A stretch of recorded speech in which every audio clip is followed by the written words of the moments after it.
Sara, in a moment of raw honesty, unexpectedly demanded a $85,000 gift, revealing her true emotions. Her audacity to return home so confidently after eloping with my fiancé, merely because she's expecting, didn't automatically grant her forgiveness.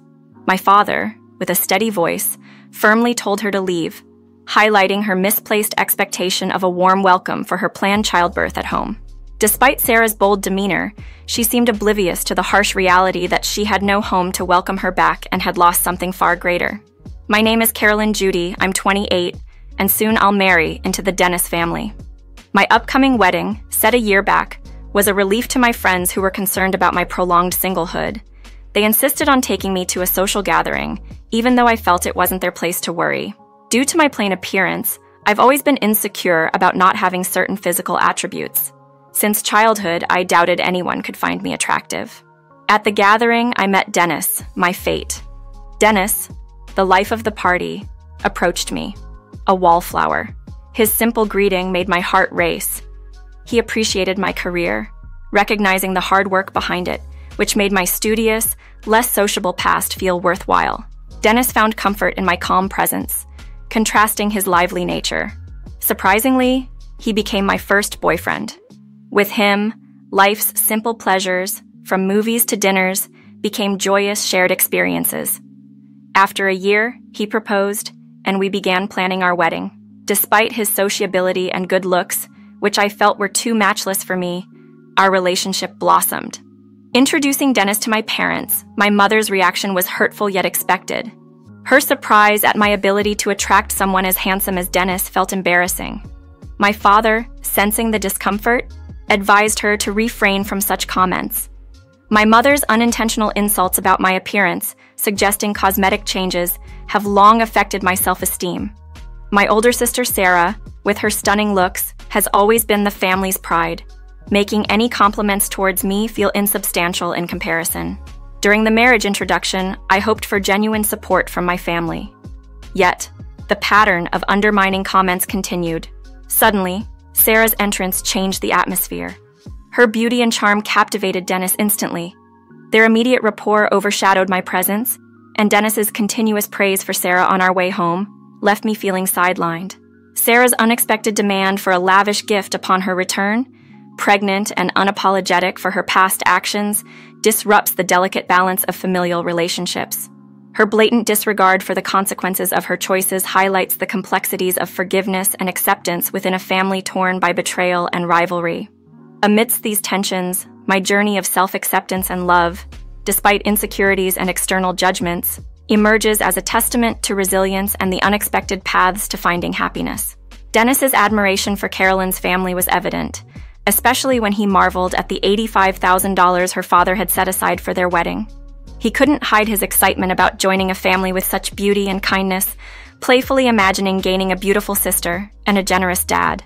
Carolyn found his lightheartedness endearing, a refreshing antidote to her worries. However, Dennis's mood shifted dramatically a week later.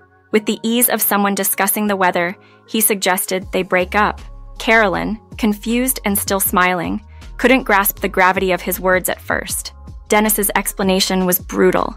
He claimed he never loved her, dismissing their relationship as a mistake based on a fleeting attraction to her hard-working, serious demeanor. He admitted to fantasizing about the benefits of marrying Carolyn, but recoiled at the thought of being permanently tied to someone he found unattractive. Revealing his decision to marry Sara instead, he delivered the final blow to Carolyn's already fragile self-esteem. Sara's glee at her engagement to Dennis and the family's reaction further twisted the knife. Her mother celebrated Sara's upcoming marriage with a grand feast, seemingly oblivious to the pain it caused Carolyn. In contrast, her father's shock and disappointment were palpable, his actions betraying a deep-seated sorrow for the situation unfolding before him. The family dynamic fractured further as Sara mocked their father's distress, leading to a heated exchange that ended with him demanding Sara and her mother leave, unable to tolerate the betrayal and mockery any longer. In the aftermath, Carolyn's father, overwhelmed with emotion, apologized to her, hinting at a deeper, previously unspoken truth. The story of Carolyn, Dennis, and Sara is a poignant exploration of betrayal, family dynamics, and the search for self-worth amidst personal turmoil. Carolyn's journey through heartbreak, and humiliation, set against her sister's insensitivity and her family's complex reactions, underscores the importance of understanding and compassion in healing from life's most challenging moments. I tried to find strength in acceptance, telling myself it was for the best that everything fell apart before the wedding. I reasoned that a man like Dennis, capable of such betrayal, was bound to stray eventually. Despite my attempt at bravery, I couldn't hold back my tears. My dad assured me of his unwavering support, holding my hand tightly and providing a moment of solace that allowed me to release the pent-up emotions by embracing him. After that painful chapter, Sara and Dennis became distant memories, their lives moving forward without me as they settled into their new life together, far from the city where our paths had once crossed. The separation was a small comfort, considering the emotional scars left behind. Time and distance helped to dull the sharpness of the wound, and with each passing day, my life slowly returned to a semblance of normalcy. It's been a year since that tumultuous time, and the sting of betrayal has lessened, allowing me to rebuild my relationship with my family, especially with my dad's support. On a visit home, I decided to cook pork belly for my dad, a small gesture to enjoy our time together. However, an unexpected interruption shattered our peaceful moment. The door opened to reveal Sara and Dennis, an unwelcome blast from the past. My father's shock mirrored my own, his previous command for Sara to stay away seemingly forgotten in her mind. Sara's casual dismissal of past hurts and her announcement of her pregnancy was manipulative, assuming that a new life could erase the betrayal and mend fences. Her demand for an $85,000 gift as a form of reconciliation was audacious, revealing her true intentions hadn't changed. In the face of their insensitivity and mockery, I struggled to maintain my composure, their cruel laughter at my expense a painful reminder of the emotional journey I had undergone. This confrontation was not just a reopening of old wounds, but a test of my resilience. Sara's attempt to use her pregnancy as leverage was a stark illustration of her unchanged nature, prioritizing material gain over genuine reconciliation. My father's and my refusal to be swayed by her manipulation marked a step forward in healing, reaffirming our dignity in the face of unwarranted provocations. The journey of recovery from betrayal is complex and fraught with setbacks, but it also offers opportunities for growth, self-discovery, and the reaffirmation of one's worth and values. Reflecting on the harsh words exchanged, it was a moment of painful realization for me. Dennis's comment about anger making me uglier was meant to be hurtful, yet it only highlighted the superficiality of their judgments. Sara's attempt to demean me further, even as my father and I chose silence, showcased their true colors. Their actions marred their beauty, their laughter echoing a lack of genuine kindness. As the confrontation escalated, Sara revealed her plan to return home for her childbirth, oblivious to the seismic shifts within our family dynamic. Her casual inquiry about our mother's whereabouts unveiled her ignorance of the recent familial upheaval. The revelation that our mother had been asked to leave, a decision spurred by her favoritism towards Sara, and the subsequent rift it caused, was news to Sara. The fact that our parents had divorced, partly due to the turmoil Sara's actions had wrought, seemed unfathomable to her. Sara's self-centeredness persisted, even in light of the divorce. Her unrealistic expectations of returning to a non-existent support system highlighted her inability to grasp the gravity of her actions and their consequences on our family. The idea that she could resume her former life, ignoring the significant changes, was a testament to her denial and selfishness. The absence of our mother's belongings, which once filled the home with warmth, served as a stark reminder of the altered state of our family. Sara's shock at the realization that she would now be solely responsible for her child underscored her unpreparedness for motherhood. Her lament about the challenges of child-rearing, contrasted with her desire for a glamorous life, was telling of her priorities. Despite being confronted with the reality of our parents' divorce and her role in it, Sara's response was to further impose herself on our father, expecting him to shoulder the responsibilities she was unwilling to accept. Her apology to me, though laced with a semblance of sweetness, felt empty and manipulative, a last-ditch effort to garner sympathy and assistance. My father's firm rejection of Sara's plea marked a turning point, his refusal to be swayed by her pleas a clear boundary against further manipulation, his declaration that Sara was no longer considered. His daughter was a painful yet necessary assertion of his stance against the disregard and disrespect she had shown toward our family. This tumultuous exchange, while fraught with emotional turmoil, was a critical moment of clarity. It underscored the importance of respect, responsibility, and the consequences of one's actions. revealing the deep fissures that selfishness and manipulation can create within a family. The journey towards healing and understanding would be long and complex, but necessary for moving forward from the shadows of the past. Feeling a mixture of revulsion and clarity, I realized the depth of our estrangement. I have no obligation to care for you. We're not family, we're strangers, my dad stated, his words cutting through the air. Sara, incredulous and hurt, questioned the fragility of our familial bonds, only to be met with a revelation that shattered her understanding of our family dynamics. We were not related by blood. Dad explained that Sara was the child of our mom from a previous relationship, and I was born after they remarried. This revelation shed light on the preferential treatment Sara received from our mom, perhaps driven by a fear of losing her dad's affection. Despite this, Dad's love for us never wavered, affirming my place in his heart, regardless of biology. Sara, learning of her non-biological connection to her dad for the first time, was overwhelmed. She had grown up believing in their blood relation, and her entire perception of the family suddenly upended.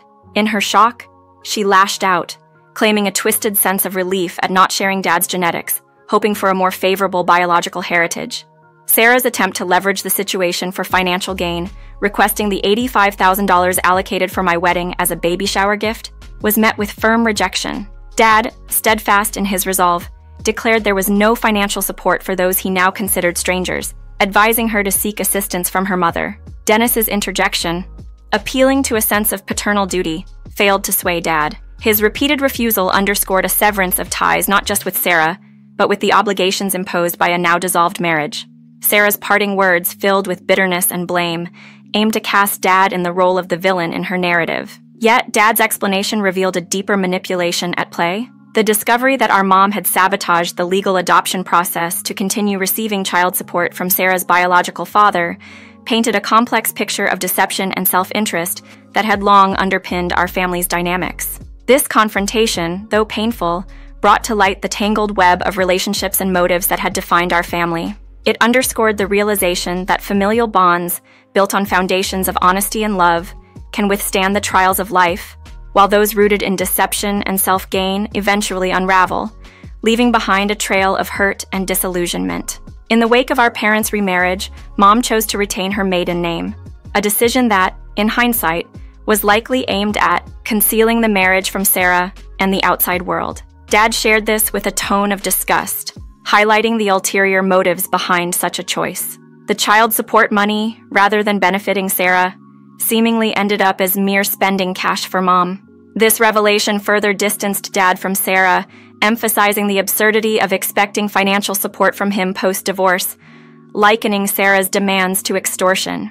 Sara, faced with the stark reality of our dad's stance, reacted with a mix of anger and humiliation. Her attempts to paint Dad as heartless were met with the counter-argument that the true coldness came from our mother. My inquiry into Sara's unannounced return home for childbirth unveiled a deeper issue. Her inability to contact her mom, coupled with her expectation of unwavering support, underscored her misplaced sense of entitlement and the shock of being potentially abandoned.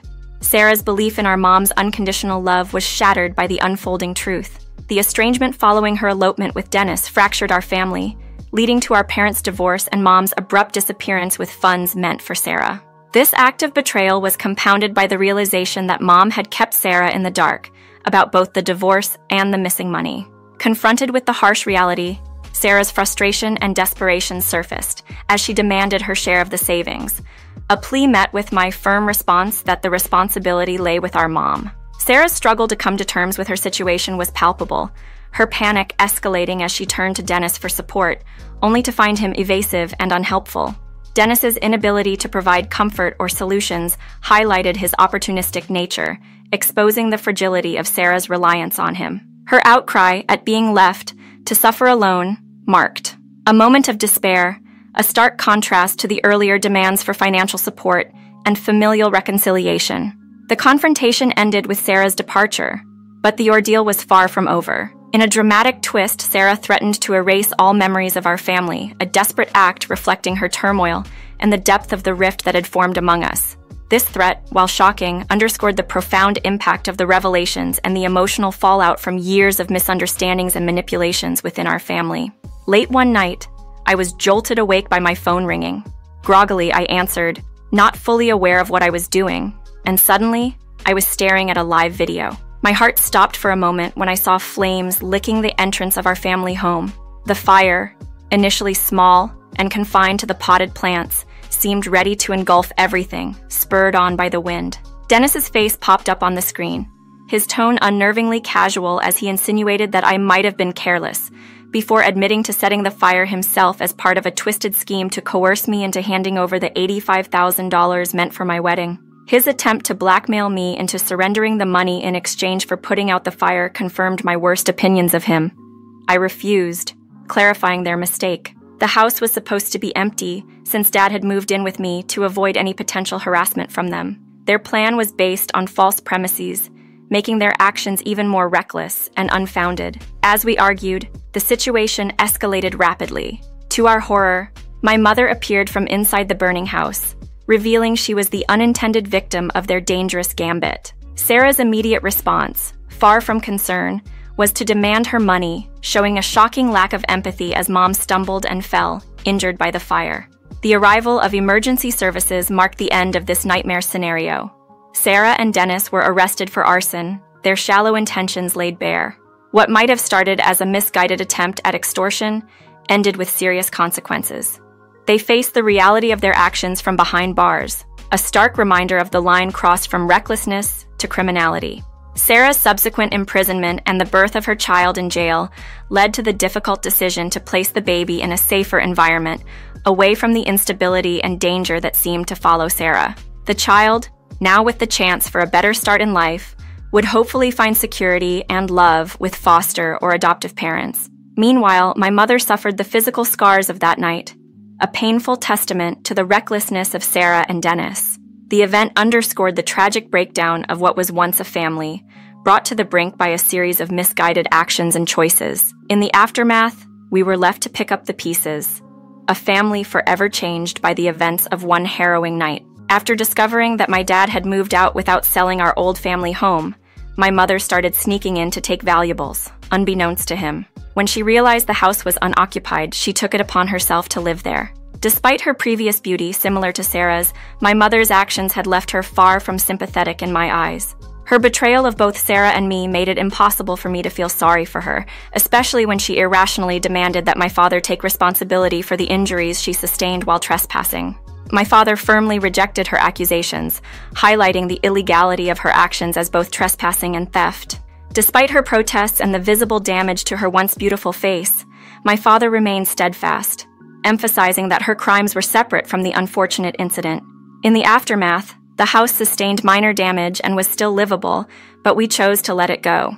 My father opted for early retirement, purchasing a modest house near the beach, and I decided to join him, embracing the opportunity to work remotely in a serene environment. Our new home, with its expansive windows, offered breathtaking views of the sea, especially at sunset. The transition from city life to the tranquility of the countryside brought unexpected joys, like the frequent sightings of local wildlife, which added a sense of adventure to our daily lives. Life in the countryside wasn't just about encounters with nature. It also brought new people into my life, including a wonderful man whose simplicity and genuine nature I found endearing. Our plans to garden together and my father's selection of wine for our evening highlighted the new, contented chapter we were embarking on. My father's affectionate and complimentary remarks were a far cry from the past, helping to heal old wounds and reshape my self-perception. The thought of wearing a beautiful wedding dress, once a distant dream, now felt within reach, spurred on by my father's supportive and loving comments. As I blushed at his teasing, it was clear that our lives had taken a turn for the better. Surrounded by nature, new beginnings, and the simple joys of rural living, we found happiness in the quiet moments and the promise of what was to come. Our days were filled with laughter, love, and the anticipation of shared futures, a testament to the resilience of the human spirit and the ability to find beauty and happiness in the aftermath of turmoil.